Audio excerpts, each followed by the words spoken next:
Bien, muy buenas tardes con cada uno de ustedes. Mi nombre es Juan Alberto Castañeda Méndez, abogado de profesión en Perú, especialista en justicia constitucional por la Universidad Castilla de la Mancha, egresado de la especialidad en constitucionalismo latinoamericano por la Pontificia Universidad Católica del Perú, actualmente maestrante en Derechos Fundamentales en la Universidad Carlos III de Madrid.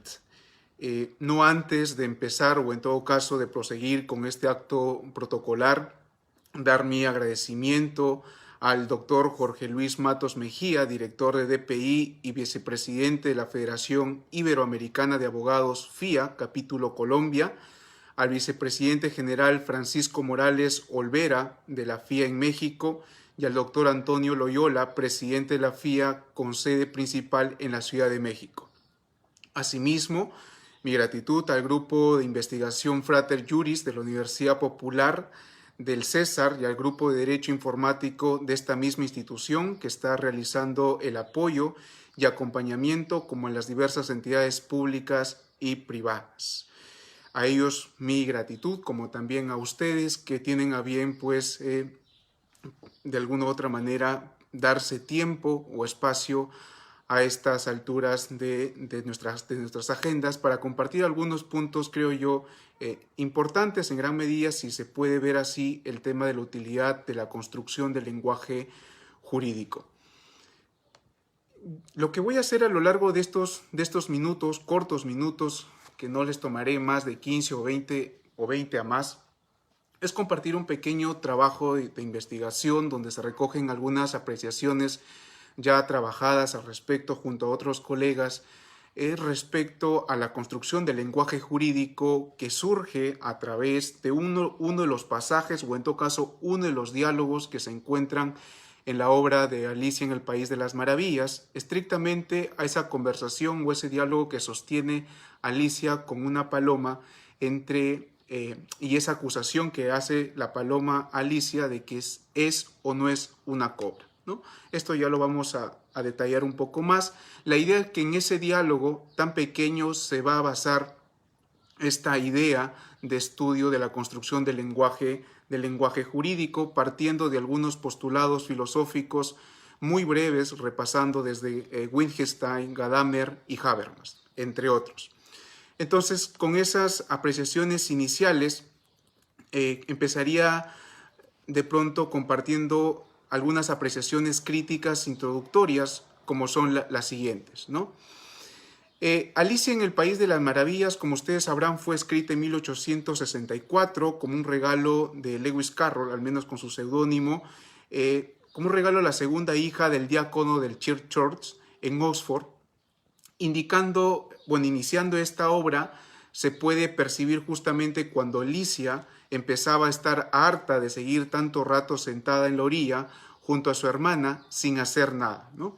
Una o dos veces se había asomado al libro de su hermana, dice el texto, estaba leyendo, pero no tenía ilustraciones ni diálogos. ¿Y de qué sirve un libro, pensó Alicia, si no tiene ilustraciones ni diálogos?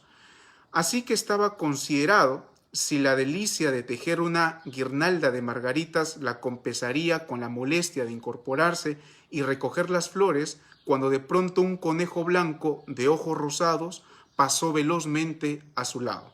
Escribe Carroll en la página 11 de las primeras páginas iniciales de la obra Alicia en el País de las Maravillas. Justo el comienzo de esta obra maestra, Carroll retrató a su heroína como la perfecta antípoda de lo que la sociedad victoriana tradicional consideraría el ser humano racional modelo. Se presenta Alicia se considera ser humano racional modelo, se presenta Alicia como pésimamente preparada para entender adecuadamente al mundo. Primero que nada, ella es una mujer, en consecuencia estaría menos preparada.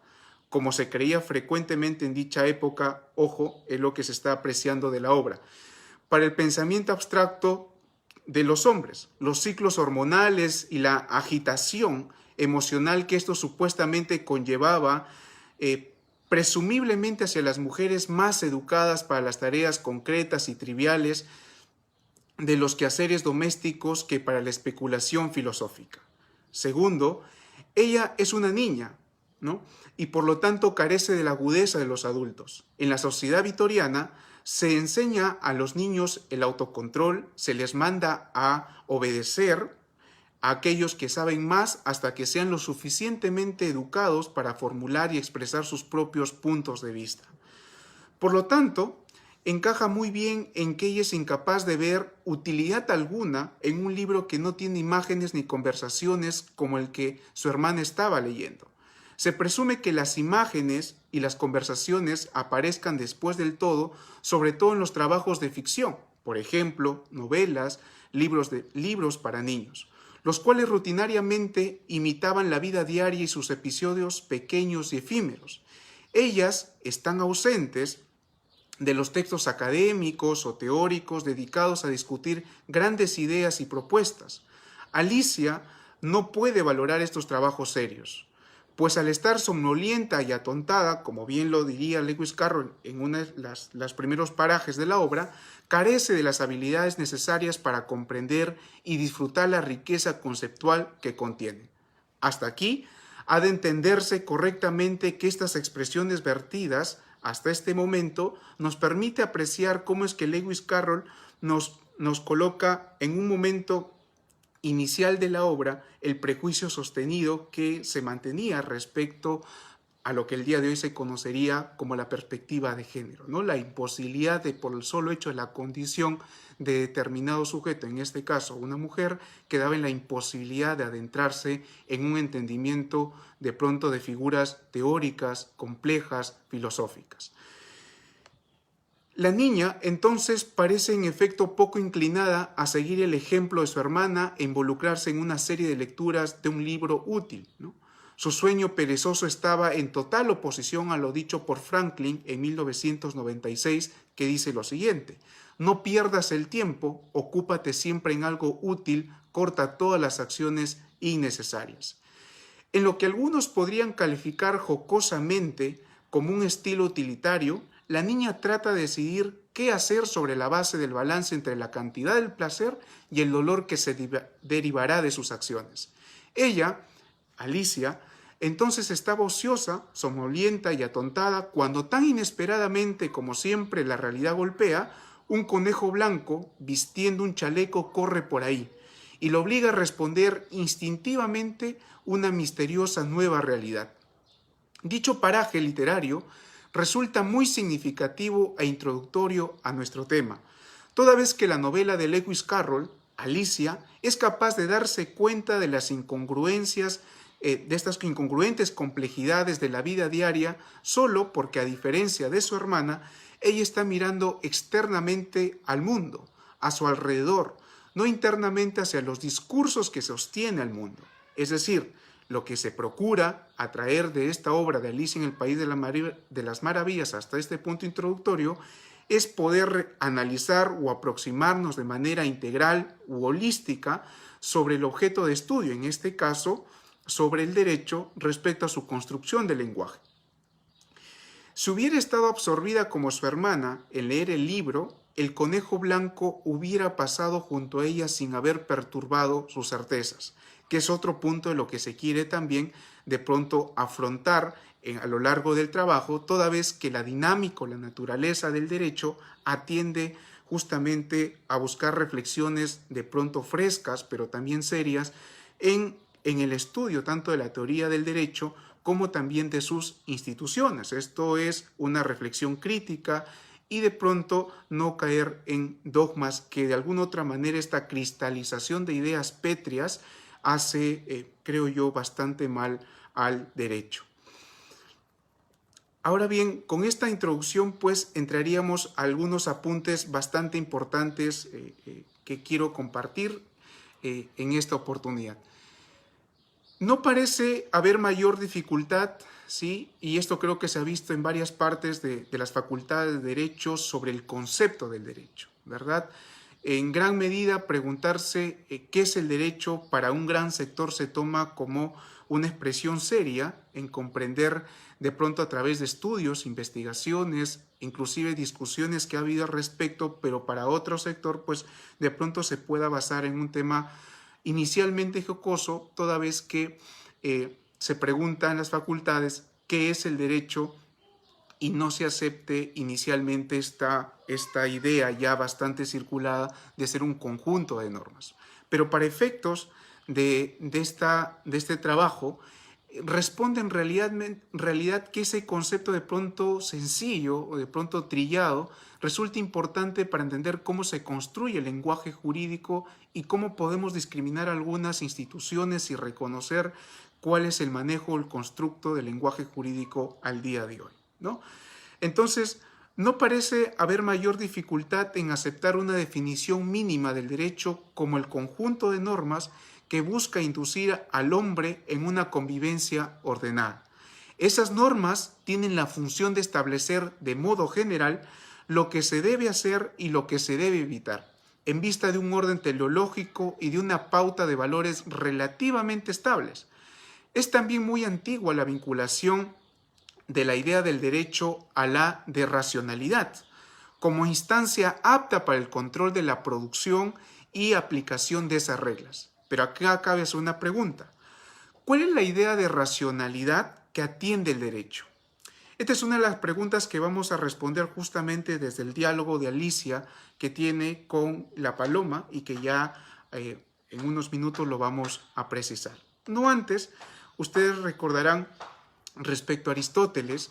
Aristóteles aparece a menudo como el punto de partida de las vivas discusiones sobre lo que Bilger designó la querella de las lógicas en el derecho, ¿no?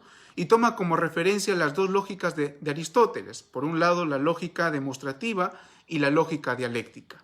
La lógica demostrativa tiene que ver con esta lógica de la ciencia en que impulsaría los proyectos racionalistas de Descartes y Leibniz, una lógica formal, moriogeométrica, propia de las llamadas ciencias de la naturaleza de carácter monológico y apodíctico.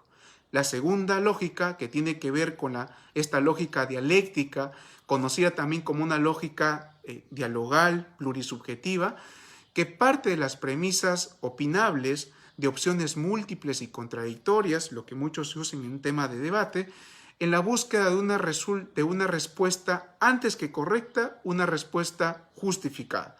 Y que esto sirve necesariamente para orientar, ¿no?, las acciones que se deban tomar respecto a lo que resultase de este debate o de esta contradicción de ideas. En la segunda mitad del siglo XX, como refiere Raikant Siches, la auténtica filosofía fue proscrita como resultado del imperialismo ejercitado por los positivistas y por el terrorismo practicado por los científicos de laboratorio. El pensamiento de inspiración neokantiana transporta al derecho la epistemología de las ciencias naturales tomando por bases conceptos formales y a priori, proponiendo una escisión o un corte profundo entre el mundo del ser y del deber ser. Y esto nos llevaría a lo que muchos nosotros conocemos al día de hoy, a la teoría pura del derecho, ¿no?, al gran austriaco Kelsen, el más notable representante de pronto del formalismo jurídico, del positivismo, y que hace de alguna otra manera de esta división del ser y del deber ser como un objeto de estudio del derecho, ¿no?, como un objeto formal de conocimiento que aborda bastante bien y compleja en esta obra colosal. De ahí, de esta división del ser y deber ser, Kelsen afirmaría de que no hay puente en absoluto que conduzca del ser al deber ser. ¿Qué quiere decir esto? De que necesariamente hay algunas críticas al día de hoy de la no posibilidad, o en todo caso, de que no se tiene que juridificar la moral, como tampoco moralizar el aspecto legal. Creo que es un debate bastante interesante, importante, del cual lo dejo ahí y que lo menciono para que pues, se pueda explicar un poco este tema de Kelsen. Realizado este marco recordatorio de lógica y positivismo, es momento de enunciar el silogismo de subsunción de la obra de Alicia. ¿Cuál es ese diálogo del cual me estoy refiriendo a lo largo de estos primeros minutos iniciales? Es cortísimo y indica lo siguiente. Cobra, susurró la paloma. No soy una cobra, dijo Alicia indignada, déjame en paz. Cobra, yo insisto. Pero no soy una cobra, te estoy diciendo, insistió Alicia. No me vengas con esa. ¿Qué eres tú?, preguntó la paloma. Apuesto que estás intentando inventar algo. Yo soy una niña, respondió Alicia bastante insegura, recordando el número de cambios que ya sufriera aquel día. Realmente una historia muy posible, dijo la paloma en un tono del más profundo desprecio. Vi muchas niñas en mi tiempo, pero nunca una con tu cuello así. No, no, tú eres una cobra, no sirve de nada negar. Supongo que ahora me vas a decir que nunca probaste un huevo. Probé huevos, sin duda, dijo Alicia, que era una niña muy sincera, pero las niñas comen casi tantos huevos como las cobras, eso tú lo sabes. No lo creo, exclamó la paloma, pero si comen, entonces son una especie de cobra, es todo lo que puedo decir. Este pequeño diálogo nos permite justamente adentrarnos con mayor ahínco al tema, toda vez que podemos presenciar de este diálogo que sostiene Alicia con la paloma sobre qué es y qué no es ser una cobra, apreciar desde un inicio una lógica subsuntiva. Y lo vamos a ver del siguiente modo.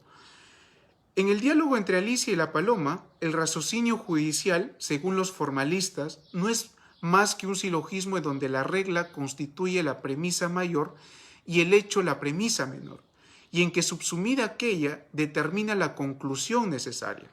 En el diálogo podemos observar que las cobras tienen un cuello alargado. Alicia tiene un cuello alargado. Luego Alicia es una cobra. O también estas premisas, la premisa mayor, premisa menor, una conclusión deductiva que va en lo siguiente. Si las cobras comen huevos y Alicia come huevos, entonces Alicia es una cobra. La misma lógica que preside la constatación de hechos y se presta para la descripción de la naturaleza es la que preside al raciocinio jurídico. Normas y hecho aparecen como datos objetivos, constituyen premisas incontestables a veces, admitidas de antemano. Se trata de una estructura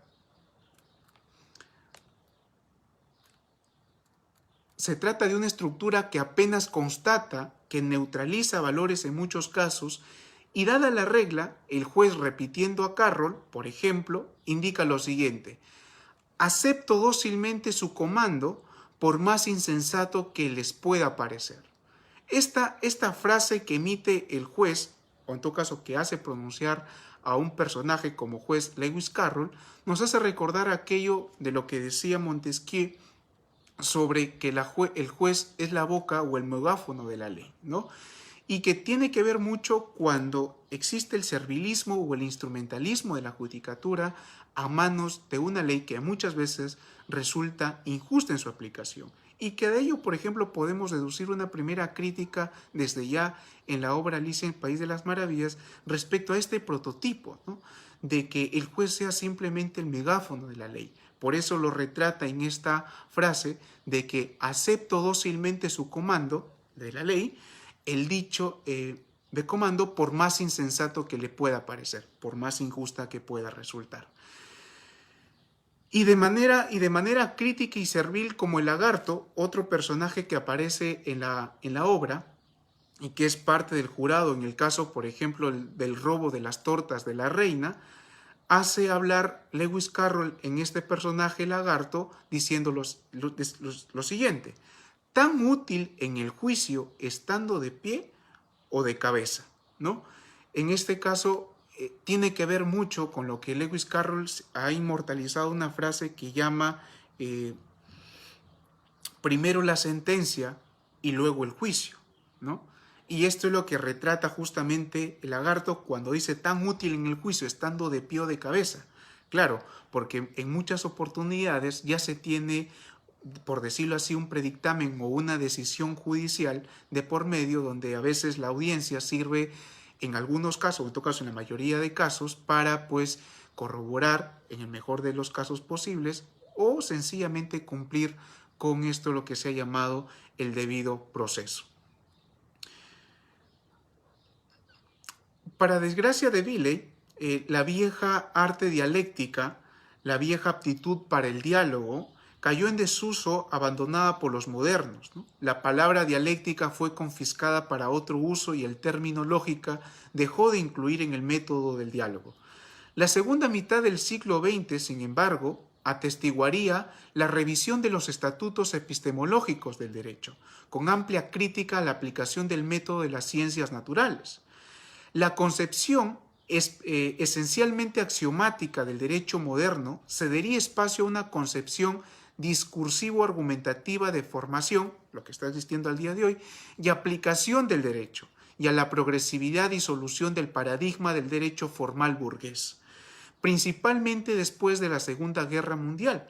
La metodología jurídica se abrió a la teoría del lenguaje y de la argumentación, reaproximándose a una lógica de lo probable, de lo verosímil, de la argumentación ética, la convencida de la transitoriedad de los acuerdos sociales y de la inextricable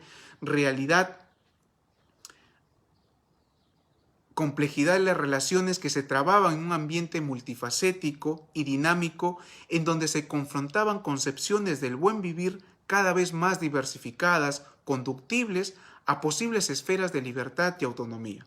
En ese contexto, la construcción dogmática del derecho abandona la búsqueda de criterios absolutos, lo que venía a decir en un inicio, excluir o en todo caso evitar la dogmatización en las ideas en el derecho, que tiene una naturaleza bastante dinámica y epistemológica al respecto. Entonces, en ese contexto, la construcción dogmática del derecho abandona la búsqueda de criterios absolutos, incrédula sobre la posibilidad de encontrarlos, inmunizada contra la patología infantil de un racionalismo formalista construido sobre las bases ilusorias. La ciencia del derecho pasa a dedicarse a proyectos menos ambiciosos, formulando distinciones graduales, operando transiciones de sentido sometidas puramente al test intersubjetivo de vigencia y funcionalidad. La hermenéutica filosófica de Gadamer ofrecería contribuciones inestimables en este punto. Para Gadamer, comprender algo no debe ser pensado tanto como una acción de la subjetividad, sino como el entrar en un acontecer de la tradición, en el cual el pasado y el presente están en continua mediación. Es decir, la comprensión de Gadamer, conforme a la lectura que realiza Casteira Neves, traducirá un diálogo que obedecerá a la lógica de la pregunta y respuesta, y que como tal ya remite al contexto y al horizonte culturalmente significantes que él presupone y que lo posibilita y que históricamente se sitúa.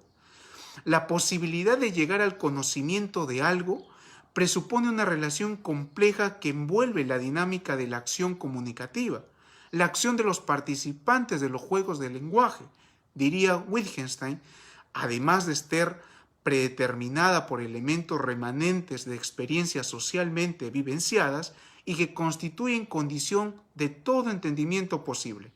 Antonio Cordeiro, sobre este último punto, teniendo como pensamiento ontológico o soporte en Heidegger y Gadamer, nos dice que la aprehensión de la realidad jurídica solo es posible porque el sujeto conoce de antemano el lenguaje en juego y el alcance de la instrumentación usada en él. Ahora bien, a fin de establecer un fundamento objetivo de las normas prácticas, el pensamiento de Habermas busca sustituir el paradigma kantiano de la subjetividad por un modelo dialógico y argumentativo en el contexto de una filosofía de la comunicación basada en el aspecto lingüístico, la transición de la reflexión monológica, puramente normativa, para el diálogo. Para Habermas, el discurso práctico puede así ser comprendido como una nueva forma específica de ampliación del imperativo categórico del cual refería Kant. Si aquellos que participan de un determinado discurso no pueden llegar a un acuerdo que atiendan a los intereses de todos, al menos que haga el ejercicio de adoptar los puntos de vista unos de los otros, ejercicio que lleva a lo que Piaget llamaba de una progresiva descentralización de la comprensión egocéntrica y etnocéntrica que cada uno tiene de sí mismos y del mundo. Lo que en resumidas cuentas Habermas nos referiría en una sola frase de saber administrar disensos para generar consensos. Eso es fundamental. De pronto esa idea es de lo que se habla mucho, por ejemplo, o en todo caso uno de los presupuestos que llegan a discutirse en el tema del constitucionalismo dialógico. Bien, si es que lo vemos de un enfoque de la teoría jurídica. Seguimos con Habermas. Apunta Habermas que aquello a lo que los actores realmente responden y respondieron con sus decisiones y sus razones solo se podrá entender conociendo la imagen que esos actores implícitamente hacen de su sociedad. Si son conocidas qué estructuras, qué operaciones, qué resultados, qué rendimientos, qué potencialidades, qué peligros y qué riesgos atribuyen a su sociedad a la luz de la tarea que se proponen esos actores, a saber, la tarea será un poco más fácil de realizar en el lenguaje jurídico respecto a los derechos en su aplicación como también en su interpretación. Y en ello ahonda un poco más, de pronto con un mayor alcance, Robert Cover, donde quien propone una mirada extremadamente fecunda sobre la realidad normativa, ¿no? Que no olvida la perspectiva práctica de Habermas, sino ahonda con esta realidad normativa y nos dirá, ampliando la perspectiva estricta del derecho objetivo, nos dice que para abarcar el conjunto de las narrativas que otorgan a las normas historia y destino, inicio y fin, nosotros habitamos un nomos, lo que se llama en la filosofía el universo normativo. Constantemente creemos y mantenemos un mundo de lo cierto y errado, de lo legítimo y lo ilegítimo, de lo válido y lo inválido. No hay instituciones jurídicas o normas apartadas de las narrativas que los localizan y que les atribuyen sentidos. Para cada constitución hay un épico, para cada decálogo hay una escritura. Una vez comprendido en el contexto de las narrativas que le atribuye un sentido, el derecho se vuelve no solo un sistema de reglas a ser observadas, sino un mundo en que vivimos. Por eso decía que resultaba importante este concepto trillado del conjunto de reglas, de normas que sirven para la convivencia, ¿no? Un nomos, según Cover, es un mundo en donde se aprende a vivir, o en todo caso es la idea, o en todo caso es el ideal que trae Cover en esta discusión del constructo normativo del lenguaje normativo, en que este nomos, la configuración del derecho normativo, tendría que ser un mundo en donde se aprenda a vivir. Por eso se sostiene mucho en las ideas de Habermas en este tema de la filosofía práctica comunicativa. A seguir de la idea de Cover, diría que este mundo en donde se aprende a vivir es justamente donde se interpretan las narrativas que construyen sentidos trazados sobre la realidad por nuestra imaginación. Conocer el derecho y vivirlo no es apenas conocer la dimensión objetiva de la validez, sino los compromisos que garantizan las interpretaciones. En este punto, Robert Wittgenstein, reaccionando a la enorme influencia que asume contemporáneamente al día de hoy en el análisis económico del derecho, hija del utilitarismo y las concepciones del realismo jurídico tecnocrático, denuncia que la práctica del derecho es fruto de un pseudocientificismo económico y de un marcante posmodernismo nihilista.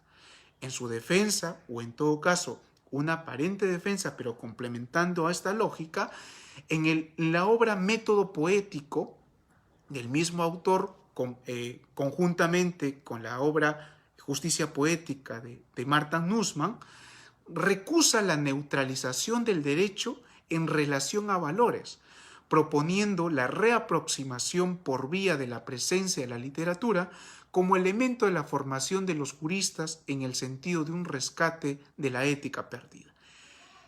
Antes que en la obra de Robert sobre el método poético, y que atiende mucho a este tema de la ética y la importancia de la literatura en la interpretación del derecho y sobre todo en la construcción de un lenguaje jurídico mucho más de pronto de una lectura social, sería conveniente tener presente la obra Justicia Poética de Martha Nussbaum, toda vez que estructura una interesante crítica sobre la materia del lenguaje jurídico normativo de una perspectiva, claro está, interdisciplinaria.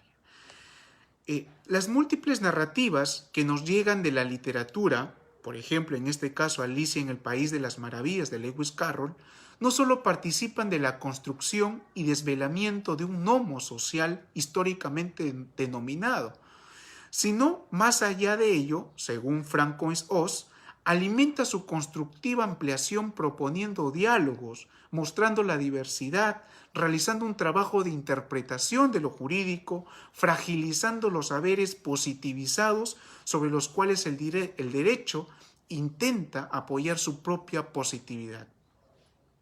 Al encararlos con otros mundos posibles o con las paradojas del mundo en que viven, las narrativas literarias impregnan los espíritus con angustias transformadoras que rompen y afrontan representaciones muchas veces caducas y que hacen daño al derecho en su sentido, en su rumbo, en su interpretación y a veces en su aplicación. Y esta persistencia muchas veces en instituciones caducas, pétreas o erradas, pues esta persistencia deben ser examinadas con valores o argumentos o ciencias interdisciplinarias para contrastar. En este caso, la literatura como buena herramienta, justamente no únicamente para la formación, sino también como fuente analítica para interpretar instituciones de alguna otra manera un poco más holística, un poco más integral, un poco más de pronto más cercana a sus consecuencias jurídicas que tiene que ver ya en la sociedad, ¿no? Lo que de pronto el análisis económico en un aspecto social quiere traer a colación en tener presente estos incentivos que se manejan en el derecho y poder reconocer que estas consecuencias jurídicas no únicamente acaban en el expediente al momento que se decide la causa, sino que prosiguen en la vida real. Para ello, por ejemplo, una clara consecuencia de la aplicación de la norma a nivel de efectos sociales, lo podemos ver, por ejemplo, en uno de los cuentos de Julio Ramón Ribeiro, que se llama Leguería, ¿no? Cómo es la decisión de un juez que trastoca el tema del desalojo de una de una de las casas a las orillas del Mar de Lima, de Perú, ¿no? Esto comparado también con la obra, o en todo caso con el cuento Al pie del alcantilarado. Seguimos. Y hay una crítica bastante importante que dice que en todo caso se ha enunciado en el trabajo del siguiente modo. La basura oculta bajo la alfombra de los discursos institucionales es denunciada por narrativas emancipadoras que descubren las ambigüedades, los sentidos perdidos por fuerza de concesiones cuya legitimidad se dejó de cuestionar hace algún tiempo, ¿no? Ese drenaje devuelve la profundidad y el vigor a los hechos menguados y libertad de flujo obstruido por las certezas depositadas en determinadas instituciones y que al día de hoy algunos juristas, no todos, o en todo caso investigadores, hemos decidido de pronto criticar. ¿Qué está mal en el derecho? ¿Qué instituciones merecen atender a estos nuevos contextos, no únicamente realidades del contexto judicial, sino nuestro modus vivendi en nuestra sociedad, atendiendo, por ejemplo, al tema de la interculturalidad, atendiendo, por ejemplo, los contextos de globalización, etcétera, ¿no? En ese estancamiento nuevos sentidos son propuestos y el corazón del jurista tiene que despertar y ser revivido. Y creo que en ese sentido la literatura cumple un gran rol. No únicamente la literatura en el derecho, sino también desde el derecho en la literatura, ¿no? Hay grandes obras literarias al día de hoy en las cuales se explican grandes andamiajes jurídicos civiles, por ejemplo, y nuevamente cito a Julio Ramón Ribeiro, ¿no? En el tema de los geniecillos dominicales, una obra literaria muy importante que trasluce varias instituciones del derecho civil peruano, por ejemplo.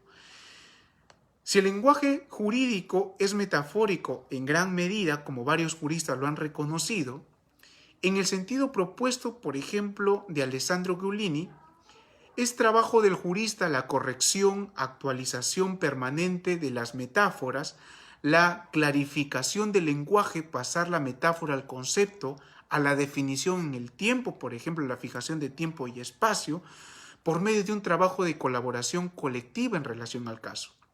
La definición jurídica, como definición dialéctica, no es descripción de una realidad, sino una toma de posición en relación de la realidad. Establecer una vinculación viva y actualizadora de la norma con la realidad y el contexto de la decisión no es la negación de la normatividad, sino la rehabilitación de su dimensión pragmática en el contexto de una racionalidad dialéctica propia del derecho mediada por el lenguaje.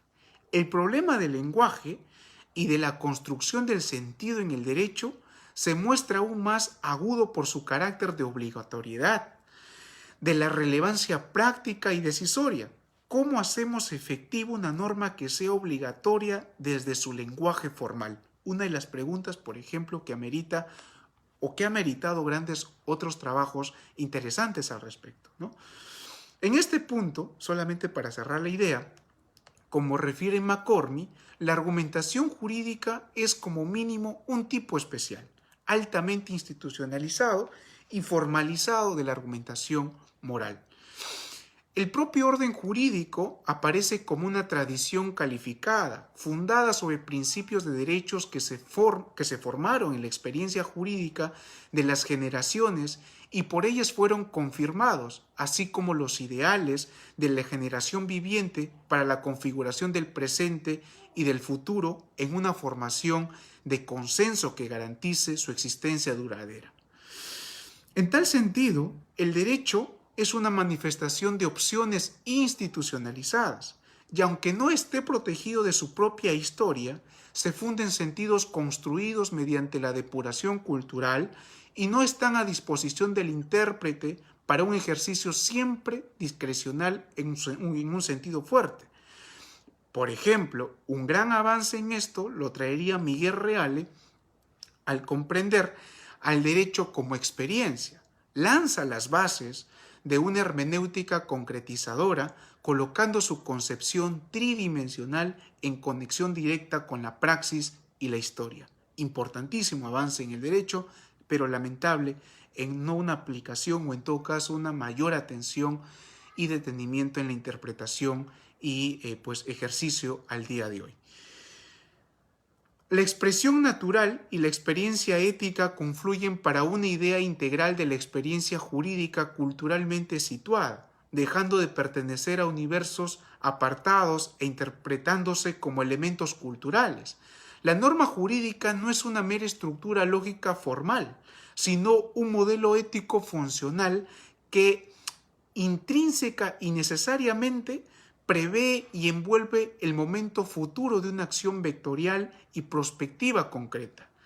El derecho, entendida desde un lenguaje propiamente del conceptualismo, el derecho se vio permanentemente con perplejidades, en algunos casos inapto para el flujo de la vida, es decir, no podía responder en algún cierto punto de la historia a los hechos o bagajes que tenía consigo la misma realidad. Y creo que ese panorama o esa situación no está ajena al día de hoy.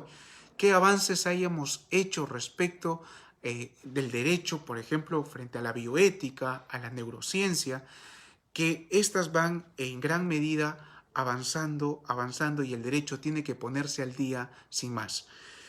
Entonces, a esto se refiere cuando el derecho entendido desde el lenguaje del conceptualismo, el derecho se vio permanentemente en perplejidades, en muchos casos inepto para el flujo de la vida constante.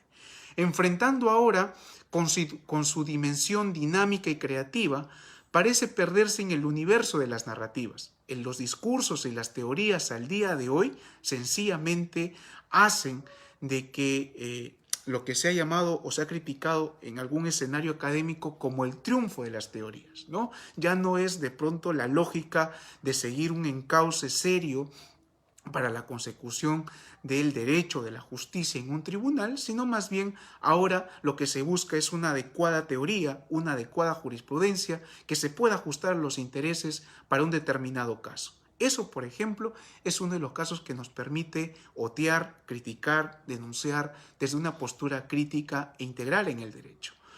De lo pronto, si seguimos en el mismo punto, pues sencillamente no tendría sentido el derecho, ¿no? Buscar teorías que se adecúen al criterio más conveniente, pues recaeríamos en un tema de instrumentalización de todo este esfuerzo que se quiere hacer al respecto. Finalmente, la labor del intérprete es en realidad reconstructiva. Creo que eso estamos gran parte de acuerdo con varios varios investigadores, el ordenamiento jurídico establece la relación de fines, la preservación de valores y la manutención o la búsqueda de determinados bienes jurídicos esenciales para la realización de aquellos fines y para la preservación de esos valores. Conforme a lo que había indicado Fritz Müller, y con esto estaría culminando, la concreción presupone una precomprensión específica jurídica de la teoría jurídica, cuyos puntos referenciales principales son normas vigentes que se dan a conocer por proposiciones cuyos sentidos mínimos no les es dado al intérprete desdeñar. La importancia a este punto de la interpretación judicial que existe al día de hoy y tener presente en la construcción del lenguaje jurídico como vamos al día de hoy, creo yo que debemos reconocer por un lado, la importancia de la interpretación, sí, pero por el otro lado, la importancia de la metodología que aplicamos al momento de solucionar o interpretar categorías e instituciones en el derecho. Si es que para un entonces era difícil o en todo caso conllevaba discusiones álgidas pensar qué es el derecho, pienso por ejemplo en Herbert Hart, una de las obras no de pronto la más importante, pero la que más se ha discutido al día de hoy, hace pensar que al día de hoy, si para aquel entonces era difícil o en todo caso habría la posibilidad de un debate muy importante de qué es el derecho, pues imaginemos al día de hoy. Si el derecho básicamente se constituye o se pretende instituir desde teorías o jurisprudencia, la pregunta a plantearnos hoy día modernamente qué es el derecho, pues realmente resultaría un poco más complejo y que en lo particular se ve nebuloso, ¿no? Y esto resulta necesario o un llamado de atención para todos, y me incluyo, es que tanto en investigaciones, tanto en apreciaciones jurídicas sobre determinados casos o determinadas leyes, tenemos que aprender o tenemos que tener una concepción de derecho o en todo caso qué concepción de derecho manejamos en cada apreciación. Y eso creo yo resulta importante y eso al fin y al cabo es lo que llama la atención como mensaje final de pronto de la obra de Lewis Carroll, Alicia en el País de las Maravillas, en seguir de pronto una metodología de rigor, ¿no? Una metodología de holística, de integralidad al respecto del derecho.